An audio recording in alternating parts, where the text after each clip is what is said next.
Salut à tous et bienvenue sur AZ237. Habituellement, les enfants apprennent les vertus de la bravoure et du courage en grandissant. Et dans leurs premiers jours, ce n'est pas quelque chose que l'on s'attend à ce qu'ils montrent. Cependant, il n'en va pas de même pour le jeune garçon de l'histoire d'aujourd'hui, Vladik Kudryshov. Il a tout fait pour sa mère après qu'elle ait été atteinte d'une maladie grave. Regardons son histoire. Mais avant de commencer, voici la question du jour.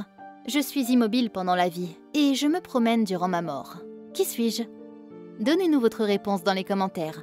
La réponse exacte vous sera donnée à la fin de la vidéo. N'hésitez pas à liker la vidéo pour nous encourager. Et si vous êtes nouveau sur la chaîne, abonnez-vous et activez la cloche de notification pour ne manquer aucune de nos prochaines vidéos.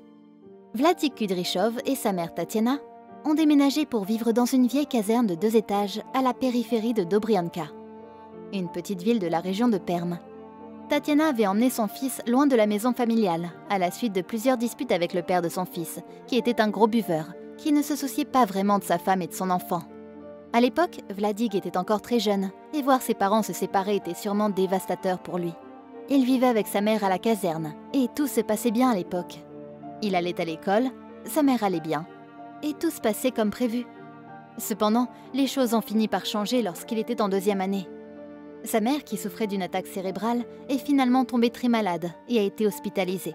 Pendant ce temps, Vladik a dû rester chez des parents qui étaient tout à fait disposés à le laisser rester avec eux pendant que sa mère n'allait pas très bien. Peu après, sa mère est sortie de l'hôpital, et lorsqu'il l'a revue, elle était différente.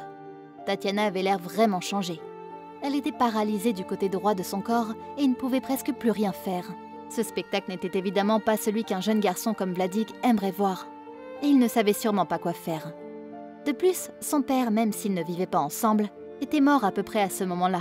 Et maintenant, il devait faire face au fait de voir sa mère telle qu'elle était. Comme il était jeune, il ne comprenait pas vraiment la situation et essayait toujours d'engager la conversation avec elle et de l'aider dans ses affaires. Cependant, les choses n'ont pas tardé à se détériorer, car les services sociaux ont fini par s'intéresser à l'affaire. Cependant, ils ont estimé que puisque Tatiana ne pouvait pas s'occuper de Vladik, comme une mère le ferait normalement pour son fils, il était juste de lui trouver un nouveau foyer. Même si elle ne pouvait presque rien faire, Tatiana était visiblement dévastée à ce moment-là. Et on la voyait parfois pleurer. Elle ne pouvait sûrement pas être une mère pour son fils, mais elle n'était pas prête à le perdre. Il était la seule personne qu'elle aimait, et l'éloigner d'elle la briserait encore plus qu'elle ne l'était déjà. Heureusement pour elle, une voisine, nommée Natalia Guzeva, a compris sa misère, en particulier le fait qu'on lui enlèverait son fils, et vers où ? Un orphelinat.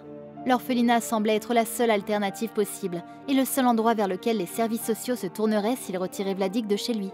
Et elle était sûre que Tatiana n'aimerait pas cela. Nathalie, elle-même, avait été emmenée dans un orphelinat lorsqu'elle était enfant et elle comprenait comment les choses se passaient. Elle ne voulait pas que Vladik fasse cette expérience et elle décida de le placer en détention.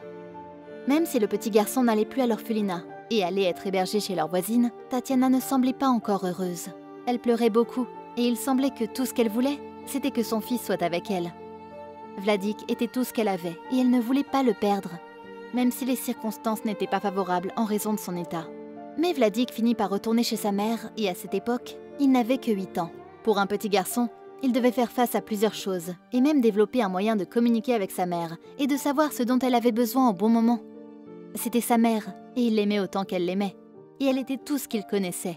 Comme il ne vivait pas dans un appartement moderne, il devait se contenter de ce qu'ils avaient dans la maison où il vivait pour essayer de prendre soin de sa mère. Il devait aller chercher de l'eau dans l'autre bâtiment à côté de celui où il vivait. Et pour un enfant de 8 ans, c'est sûrement admirable. Il est intéressant de noter qu'il avait également appris à cuisiner. Sa mère lui a appris à couper les oignons et à faire le nécessaire pour préparer un repas. Et il faisait ce qu'il pouvait pour mettre de la nourriture sur la table.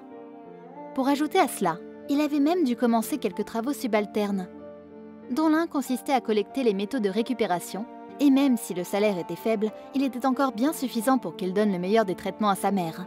En dehors de cela, sa mère et lui vivaient de la pension d'invalidité de celle-ci, ainsi que de l'argent que le gouvernement allouait aux tuteurs, et bien, c'était principalement suffisant pour couvrir leurs besoins alimentaires et vestimentaires. À un si jeune âge, Vladik était devenu l'homme de la maison. S'occuper de sa mère paralysée, préparer les repas, collecter de la ferraille pour gagner de l'argent et maintenir la maison en bon état, voilà quelques-unes des tâches qu'il accomplissait. Et malgré l'ennui que cela devait représenter pour lui, il ne négligeait pas pour autant l'école. Il prenait ses études très au sérieux et était l'un des meilleurs élèves de l'école. Il était également très doué pour le sport, ayant obtenu plusieurs médailles pendant ses études secondaires.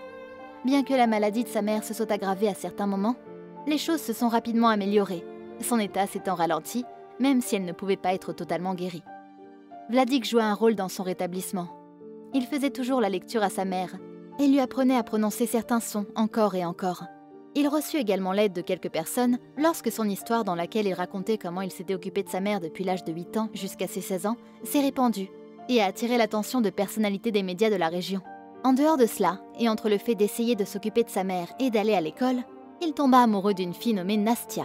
Le couple commença à sortir ensemble quand il était au lycée, et ils étaient absolument amoureux l'un de l'autre. Nastia était également au courant de l'état de santé de sa mère, et elle n'hésitait pas à l'aider de toutes les manières possibles sans se plaindre. Elle l'accompagnait dans ses moments de difficulté au lycée, lorsqu'il devait s'occuper de son travail scolaire et de ses obligations envers sa mère à la maison. La situation a également changé pour Vladik et sa mère, qui ont finalement obtenu un nouvel appartement des autorités locales après la découverte de leur histoire. Vladik a eu 24 ans en 2021, et il travaille actuellement comme soudeur dans sa ville natale, tout en continuant à être présent pour sa mère. Son histoire est vraiment étonnante, et témoigne de bravoure, de courage et de travail acharné. Pour un jeune garçon dans sa situation, il faut absolument admirer la façon dont il a compris sa mission, et n'a pas perdu de temps pour prendre soin de sa mère. Même s'il était encore jeune, et n'a reçu l'aide de personne jusqu'à plus tard dans sa vie. S'occuper d'une personne souffrant d'un handicap ou de toute forme de déficience est généralement une situation délicate, même pour les adultes, sans parler de ce que cela a dû être pour un garçon de 8 ans qui a dû apprendre les leçons assez tôt. En tant que premier intervenant ou tuteur d'une personne dans ce genre de situation, l'une des toutes premières choses à faire est de lui accorder toute l'attention et les soins dont elle a besoin. Leur état les rend incapables de faire certaines choses, parmi lesquelles leur activité préférée, et c'est à vous qu'il incombe de veiller à ce qu'il n'ait pas à se soucier de ces choses. Il est également judicieux d'aborder tout ce qui a trait à eux avec gentillesse et une attitude agréable. Il ne faut pas non plus faire de suppositions sur leurs besoins.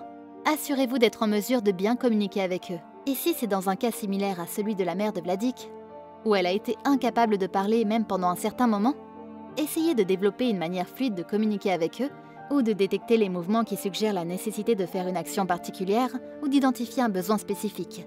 En outre, il est important de ne jamais juger un cas par rapport à un autre. Il y a peut-être quelqu'un qui souffre d'un handicap similaire et qui est capable de faire certaines choses, contrairement à la personne dont vous vous occupez. Mais vous ne devez jamais utiliser cela contre elle. Respectez également ses réponses et surtout, demandez l'avis d'un professionnel de la santé lorsque vous ne comprenez pas une situation ou lorsque vous avez besoin d'une aide supplémentaire. Par-dessus tout, s'il y a quelque chose à retenir de l'histoire de Vladik et Tatiana, c'est le fait que Vladik a toujours été là pour sa mère et ne l'a jamais laissé se stresser. Et malgré son jeune âge, il savait que c'était la bonne chose à faire. Prendre soin d'eux et leur accorder une attention appropriée contribuerait grandement à leur rétablissement. Quelle est votre opinion au sujet de cette histoire? Dites-le nous dans les commentaires. Et maintenant, la réponse à la question du jour. Une feuille d'arbre. Bravo à tous ceux qui ont trouvé la bonne réponse. Nous voici arrivés au terme de cette vidéo. Merci de l'avoir regardée jusqu'à la fin. Surtout, n'oubliez pas de la liker et la partager autour de vous. À très bientôt sur AZ237.